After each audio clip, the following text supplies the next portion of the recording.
Washington was in the midst of a political day. In the Oval Office of the White House, ministers, advisors, and high ranking officials gathered to discuss key issues of national policy. President Donald Trump, sitting behind carved oak table, skimmed through the documents placed in front of him. The meeting has begun from a discussion of the migration crisis and new security measures on the border with Mexico. But then Trump moved on to a topic that caught everyone off guard. He raised his head, looked at the participants of the meeting, and said something that no one expected to hear. "Gentlemen, I have made a decision. The Gulf of Mexico must be renamed." In the hall there was silence for a few seconds. Advisors exchanged glances, expecting the president to be joking. But Trump was absolutely serious. This bay, by all parameters, should be called American. Minister of Foreign Affairs frowned. "Mr. President, but this is a historical name. It is enshrined in maps, textbooks." Trump brushed it off. "History is written by the victors. And we must write it correctly. Why is he still Mexican? Does he belong to Mexico? Well, technically no, but..." Trump raised his hand sharply. "That's right. It's closer to the U.S., it washes the shores of Texas, Florida, Alabama, and Mexico only got a small piece. So why should it bear their name?" Minister of Defense intervened. "Sir, this may cause displeasure on the part of the Mexican government." Trump grinned. "And when did they ever care about our discontent? They send thousands of illegals to America every month. They make billions of dollars from trading with us. And after that they still claim the name of the Gulf? No, guys. It will be the American Gulf from now on." Some of the meeting participants nodded, others exchanged nervous glances.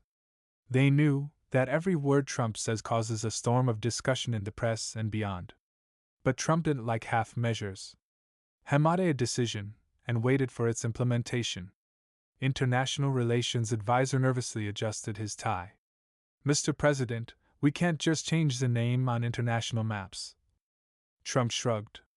"Why not? We change laws, we change borders, we change economic agreements. Why not change the name?" Minister of Trade intervened. "But this will require a lot of bureaucratic work." Trump interrupted him. "How many years will it take if we wait? 10? 20? I want the first steps to be taken right now." Advisors realized that Trump was determined. His management style didn't involve much thought. If he has decided, then he needs to act. President turned to the press secretary. "Prepare a statement for the media immediately.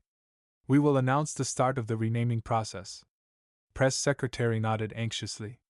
"Sir, but the press reaction could be explosive." Trump chuckled. "Well, great. Let them explode." In a few hours the news spread across all channels.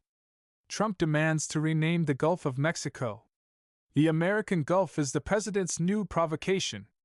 How will this affect relations with Mexico?" Journalists bombarded the White House with questions. Political observers made predictions, and representatives of Mexico have already issued an official statement on the inadmissibility of such decisions. But the most journalist Carlos Mendez became the loudest voice, a person who I wasn't going to keep quiet. It was him decided to publicly challenge Trump. He committed a press conference at the White House, to put the president in an awkward position. But he didn't know what awaited him. And in the next chapter, their clash will become truly historic. Washington literally boiled over after Trump's announcement to rename the Gulf of Mexico. News spread across all channels, causing a storm of discussion. Politicians argued, does Trump have the right to such initiatives? Experts analyzed, as far as legally possible. Social media exploded memes and discussions. But the loudest voice was journalist Carlos Mendez, a famous reporter of one of the largest liberal TV channels. He wasn't just indignant, he declared a real media war. And on this day he deliberately came to the White House, to challenge the president himself. White House press center was packed to capacity. Everyone was waiting Trump's personal response. When the president entered the hall, camera flashes shone, and journalists pricked up their ears. Trump sat down at the podium, waiting. "Let's get started. First question. Carlos Mendez instantly jumped up. Mr. President, this is madness. How are you going to rename a bay that has had its name for centuries? Trump didn't even blink. Madness? No, that's logic. And don't you think it's madness, Carlos, that it's still called Mexican, when most of it is on our shores? Hall perked up. Journalists started whispering, but Mendez didn't give up. This is a historical name. You can't just change it. Trump leaned forward. Are you sure? We've changed the names of streets, buildings, cities, and even countries before. Why should this bay be an exception? Carlos stumbled, but quickly regained control. This is an act of aggressive nationalism. You simply do not like Mexico and want to erase its traces from the world map. Trump chuckled. I don't want to erase Mexico, Carlos. I just want America to call a spade a spade. This bay belongs to America more than it does to Mexico. And that's a fact. Carlos realized that Trump is not giving up, and had decided to go for a frontal attack. Mr. President, you are simply afraid of Mexicans. You build walls, change names, act like you want to wipe all Latinos off the U.S. soil. Hall made noise. Some journalists bit their lips. Even for Mendez, this was too harsh a move. But Trump didn't look surprised. He exhaled slowly, looked at the journalist, and said, Carlos, you're being too emotional. Maybe you should take a break? But Mendez didn't stop. You are a racist, Mr. President. And this is further proof. Trump abruptly put his hands on the podium.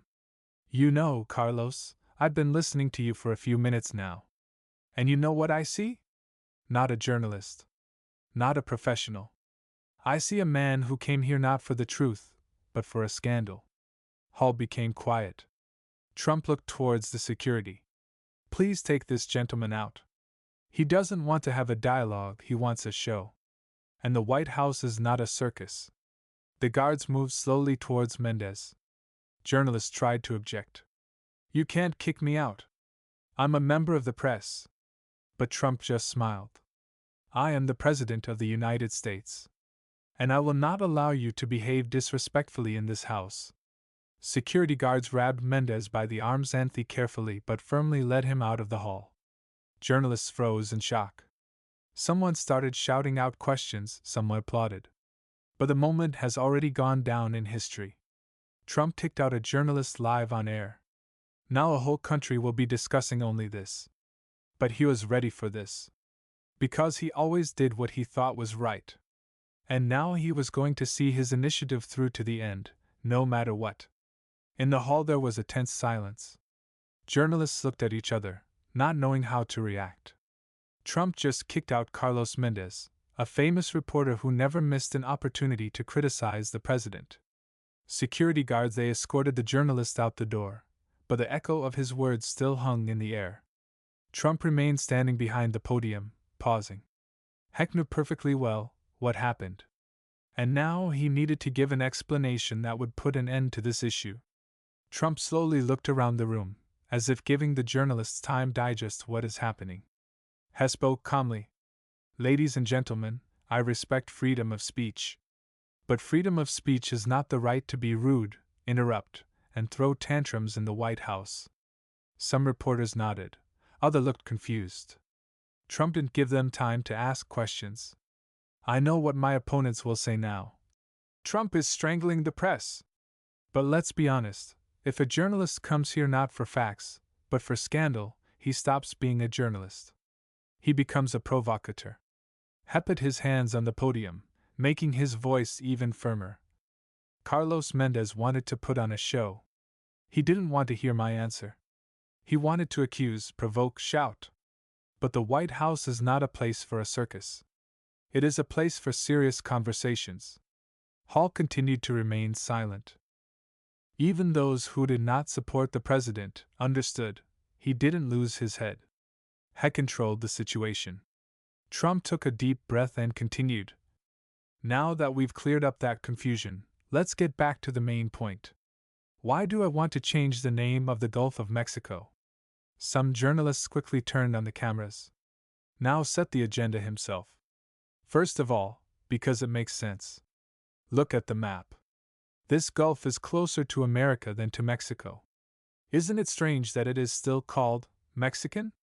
He turned to the screen, where a picture of a map of the United States was shown. Here are the Gulf Stream borders. Here is Texas. Here is Florida. Here is Alabama. All of these are our lands. And yet, for some reason, it is called Mexican. Why? Journalists recorded his argument. Some smiled skeptically, but Trump I wasn't going to stop. Secondly, Mexico does not take care of this Gulf as much as we do. Have you seen how much oil has spilled there in recent years? Who cleaned up the aftermath? The United States. Who monitors the environment? The United States. Who patrols the waters, protecting them from illegal extraction? The United States. We take care of this Gulf more than Mexico itself. And so it should bear the name of a country that actually takes care of it. Journalists perked up. Some wrote down every word, others exchanged opinions in whispers. Trump was still in control of the situation. The hand of one journalist soared upwards. Trump pointed at him. Mr. President, but what about the historical significance? Isn't it absurd to change a name that has existed for hundreds of years? Trump chuckled. Good question. Let's look at history. Haven't cities ever been renamed? New York used to be New Amsterdam. St. Petersburg became Leningrad, then St. Petersburg again. Even Washington, D.C. used to be just a territory until it was named after George Washington. History changes. We change names when the time is right. And that time has come. Journalists called to object.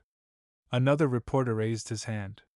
Mr. President, but what about the reaction of the Mexican government? They have already protested your decision. Trump shrugged. Well, of course they're not happy. They don't like America taking the initiative. But you know what? Mexico is not happy with a lot of our decisions. They were not happy with our border policies. They were not happy with the new trade agreements.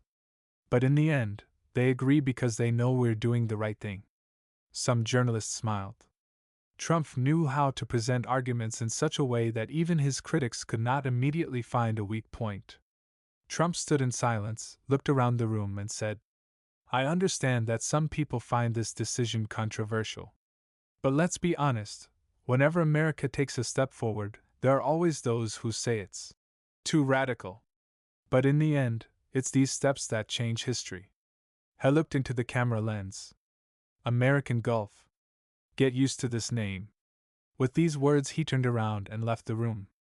Journalists shuddered, having started urgently typed texts for your articles. It was one of the most high-profile moments of his presidency. And now the country will talk about this for a long time. After Donald Trump said renaming the bay was a logical decision, Hall was tense. Journalists didn't expect such a turn of events. They got used to it, that the U.S. president responds harshly, but now went even further. He kicked out a reporter on live TV. Carlos Mendez, who was escorted out of the hall by security guards, now stood in the hallway of the White House, and his colleagues didn't know how to react. All looked at each other, waiting to see what happens next. But Trump didn't look worried. He stood behind the podium again, ran his hand across the table, and calmly said, So, who's next? After these words there was a pause. Some journalists rose, others looked at the president with obvious surprise. Someone even looked at each other as if asking, Is he serious? First, a CNN journalist decided to speak up. He raised his hand carefully. Mr. President, don't you think that was too much? You did kick out a member of the press after all. Trump interrupted him. No, I think it was necessary. When a person crosses the line, he must understand the consequences. This is not the street, not a TV show, not a talk show. This is the White House. There must be respect here. Some journalists started recording his words. I am always happy to answer questions. But when someone comes here not for answers, but for a scandal, he must understand that such tricks will not work here. He shrugged. Too many people think they can just scream and put on a show. But that doesn't work for me. After that, the situation has changed. Only journalists began to formulate questions carefully. Others stopped interrupting the president. Someone was furious, believing that Trump suppresses freedom of speech. But there was also something unexpected. Some reporters began to support the president. Fox News journalist raised his hand and said, "Mr. President, isn't it right that the White House should be a place for serious discussion, not a stage for performances?" Trump smiled. "You understand me. This is exactly what I'm talking about." After the incident, White House security under scrutiny. The guards who escorted the journalist out received clear instructions for the future. Now journalists were warned against aggressive behavior at press conferences. Some liberal media outlets have begun to demand that this outrage be dealt with. But the White House stood its ground. The president has the right to demand respectful treatment. Freedom of speech is not freedom to insult. A few hours after the incident, Carlos Mendez appeared on his TV channel. His face was red with anger, and the voice trembled with emotion. "I've never seen anything like it. The President of the United States just kicked me out for asking an awkward question." Leading tried to escalate the situation. "Carlos, do you really think this was an act of censorship?" Journalist nodded angrily. "Of course. This is a dictatorship in its purest form. He cannot tolerate criticism." But not all viewers shared his opinion. In the comments below the broadcast, two different positions emerged. Some supported Mendez, saying that Trump abuses power. Others wrote, "Well, the journalist himself behaved like a provocateur." The divisions in society had become even deeper. The very next day, Trump took to Twitter and made a statement. "If a journalist can't behave, he's not a journalist. Carlos Mendez wanted a show, and he got one. But not in the White House. This is where business is talked about, not a circus." Tweets spread across social networks, having caused millions of reactions. Some Trump was called a dictator again, but many supported him. After the incident, senators and congressmen began to give their comments. Republicans said that the president has every right to maintain order in the White House. Democrats said that Trump launched an attack on freedom of speech. Some independent politicians noted, "What's the problem not in the expulsion of the journalist, but in the way the media behaves?" After all this, the main topic of the press conference, renaming the Bay, faded into the background. Now everyone was talking not about the name change, but about Trump's conflict with the press. Discussion of the initiative has faded into the shadows, and this could have been profitable his opponents. But Trump had no intention of backing down. Trump realized that this incident would go down in history, but did not regret his decision. He made it clear that he would not tolerate insults. He showed that the White House is not a place for scandals. He made it clear that the media must conduct itself professionally. But the political storm was just beginning. After the high-profile expulsion of Carlos Mendez from the White House to the country, a real media storm broke out.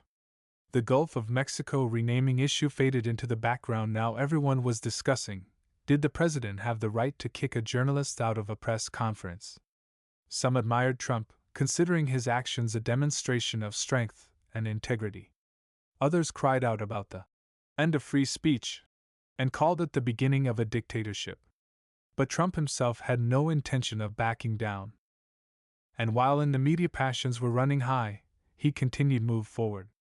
News channels and newspapers literally torn apart on two fronts. Conservative media, Fox News, The Daily Caller, Breitbart. Trump has restored order to the White House. The president put presumptuous journalists in their place. Freedom of speech is not the right to be rude to the president. Liberal media, CNN, The Washington Post, The New York Times. Attack on the free press. The U.S. president is afraid of uncomfortable questions. Trump is establishing a new authoritarian regime. Every TV channel I replayed this moment over and over again. Carlos Mendez became a hero of the liberal public. He was invited to all possible shows. He gave interviews where time and again he told how dictator Trump shut up a journalist. But Trump just grinned, watching this circus. "They try so hard to blacken my name that they only give me publicity," he said at one of the closed meetings. And he turned out to be right. Topic tore apart Twitter, Facebook, and YouTube. The following hashtags appeared at the top of trends: Trump put in place, dictatorship in the USA, freedom of speech dangers. Each user either supported Trump or condemned him. But some neutral bloggers noted that Mendez himself provoked this moment. One popular YouTube analyst said, "When a journalist comes to the White House, he must conduct himself professionally. Mendez put on a show, and now he complains that he was thrown out. He wanted hype, and he got it." This video has gained millions of views, further fueling the controversy. Of course, the political establishment also did not stand aside. Republicans backed Trump. The president had every right to demand respect. The press has long ceased to be objective, they are looking for scandals, not the truth. Democrats attack president. This is an attack on freedom of speech. If we allow this today, tomorrow Trump will start jailing unwanted journalists. Even Democratic senators propose to introduce a bill which limits the president's right to remove reporters from official events. But Congress understood this legislation will not pass as long as Republicans control the Senate. 3 days after the incident, White House announces new press conference. Journalists filled the hall, knowing that Trump will definitely say something loud. When he came to the podium, all prepared to write down every word. Hessley looked at the hall, then said, "Let's get straight to the point. Who else here wants to put on a show?" Hall froze for a moment, and then there was laughter. Trump continued, "I see that the liberal media has not slept for the last 3 days, nothing but discussing Carlos Mendez. It seems as if he has become their new presidential candidate." Hall buzzed. "But let's get back to the facts. I was talking about a new name for the Gulf." Instead, they decided to discuss a journalist screaming at the White House. Isn't that proof they don't care about real news? Some journalists started writing headlines right during the speech. Trump didn't stop. "Well, I'll say it again. There are rules here in the White House. You can ask questions, you can criticize, but if you're being hysterical, you're out." Journalists whispered, but many of them understood that he was right. He sighed and finished. "And lastly, in case anyone forgot, the conversation was about the American Gulf. We continue to work on this issue. Thank you for your attention." With these words, she turned around and left the room, leaving the journalists in shock. In the end, this story only strengthened Trump's image as a man who speaks the truth. His rating among supporters has increased. His supporters believed even more in his toughness and determination. Even those who didn't like him began to respect him for his steadfastness. What about Carlos Mendez? He became a darling of the liberal media, but quickly realized that it is used as a tool against Trump. After a few weeks, his scandal was forgotten, and new news items pushed it off the front pages. He lost some of his reputation as an objective journalist. Too many saw him as a mere provocateur. What about renaming the Bay? Trump continued to push the idea despite resistance. The Carlos Mendez story only made it more controversial. And although the official name of the Bay did not change, many Americans began to call it exactly that, American Gulf. Trump proved it once again. What he is not just a politician, he is a game changer. And this time to emerge victorious.